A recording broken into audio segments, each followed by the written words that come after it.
خداوند کے زندہ اور پاک کلام میں سے سیموئیل کی پہلی کتاب، اس کا پہلا باب۔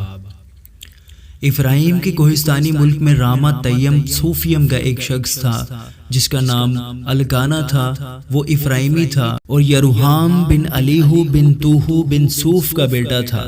اس کی دو بیویاں تھیں، ایک کا نام ہنا تھا اور دوسری کا نام فنینا، اور فنینا کی اولاد ہوئی پر ہنا بے اولاد تھی۔ یہ شخص ہر سال اپنے شہر سے سیلا میں رب الافواج کے حضور سجدہ کرنے اور قربانی گزارنے کو جاتا تھا، اور ایلی کے دونوں بیٹے حفنی اور فنہاس جو خداوند کے کاہن تھے وہیں رہتے تھے۔ اور جس دن الکانا ذبیحہ گزرانتا، وہ اپنی بیوی فنینا کو اور اس کے سب بیٹے بیٹیوں کو حصے دیتا تھا، پر ہنا کو دونا حصہ دیا کرتا تھا، اس لیے کہ وہ ہنا کو چاہتا تھا، لیکن خداوند نے اس کا رحم بند کر دیا تھا اور اس کی سوت اسے کڑھانے کے لیے بے طرح چھیڑتی تھی، کیونکہ خداوند نے اس کا رحم بند کر رکھا تھا۔ اور چونکہ وہ سال بسال ایسا ہی کرتا تھا جب وہ خداوند کے گھر جاتی، اس لیے فنینا اسے چھیڑتی تھی، چنانچہ وہ روتی اور کھانا نہ کھاتی تھی۔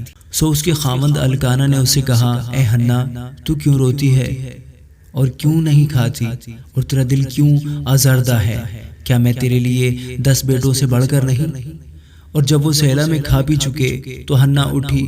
اس وقت ایلی کاہن خداوند کی ہیکل کی چوکھٹ کے پاس کرسی پر بیٹھا ہوا تھا، اور وہ نہایت دلگیر تھی۔ سو وہ خداوند سے دعا کرنے اور زار زار رونے لگی، اور اس نے منت مانی اور کہا، اے رب الافواج، اگر تو اپنی لونڈی کی مصیبت پر نظر کرے اور مجھے یاد فرمائے اور اپنی لونڈی کو فراموش نہ کرے اور اپنی لونڈی کو فرزند نزینہ بخشے، تو میں اسے زندگی بھر کے لیے خداوند کو نظر کر دوں گی اور اس طرح اس کے سر پر کبھی نہ پھرے گا۔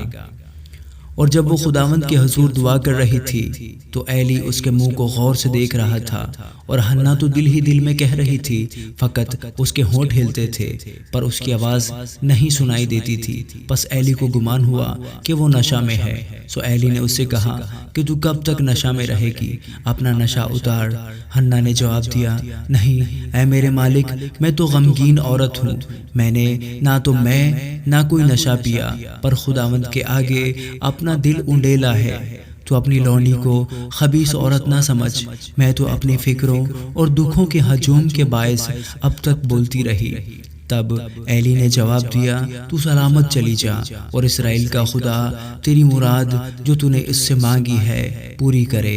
اس نے کہا، تیری خادمہ پر تیرے کرم کی نظر ہو۔ تب وہ عورت چلی گئی اور کھانا کھایا، اور پھر اس کا چہرہ اداس نہ رہا۔ اور صبح کو وہ سویرے اٹھے اور خداوند کے آگے سجدہ کیا اور راما کو اپنے گھر لوٹ گئے، اور الکانا نے اپنی بیوی ہنا سے مباشرت کی اور خداوند نے اسے یاد کیا۔ اور ایسا ہوا کہ وقت پر ہنا حاملہ ہوئی اور اس کے بیٹا ہوا، اور اس نے اس کا نام سیموئیل رکھا، کیونکہ وہ کہنے لگی، میں نے اسے خداوند سے مانگ کر پایا ہے۔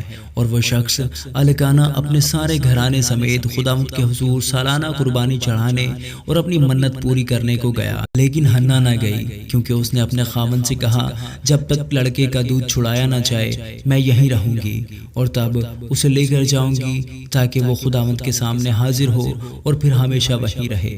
اور اس کے خاوند الکانا نے اس سے کہا، جو تجھے اچھا لگے سو کر، جب تک تو اس کا دودھ نہ چھڑائے ٹھہری رہے، فقط اتنا ہو کہ خداوند اپنے سخن کو برقرار رکھے۔ سو وہ عورت ٹھہری رہی اور اپنے بیٹے کو دودھ چھڑانے کے وقت تک پلاتی رہی، اور جب اس نے اس کا دودھ چھڑایا تو اسے اپنے ساتھ لیا، اور 3 بچھڑے اور 1 ایفا آٹا اور مے کی 1 مشک اپنے ساتھ لے گئی، اور اس لڑکے کو سیلا میں خداوند کے گھر لائی۔ اور وہ لڑکا بہت ہی چھوٹا تھا، اور انہوں نے 1 بچھڑے کو ذبح کیا اور لڑکے کو ایلی کے پاس لائے، اور وہ کہنے لگی، اے میرے مالک، تیری جان کی قسم، اے میرے مالک، میں وہی عورت ہوں جس نے تیرے پاس یہیں کھڑی ہو کر خداوند سے دعا کی تھی۔ میں نے اس لڑکے کے لیے دعا کی تھی، اور خداوند نے میری مراد جو میں نے اس سے مانگی پوری کی، اس لیے میں نے بھی اسے خداوند کو دے دیا۔ یہ اپنی زندگی بھر کے لیے خداوند کو دے دیا گیا ہے۔ تب اس نے وہاں خداوند کے آگے سجدہ کیا۔ آمین۔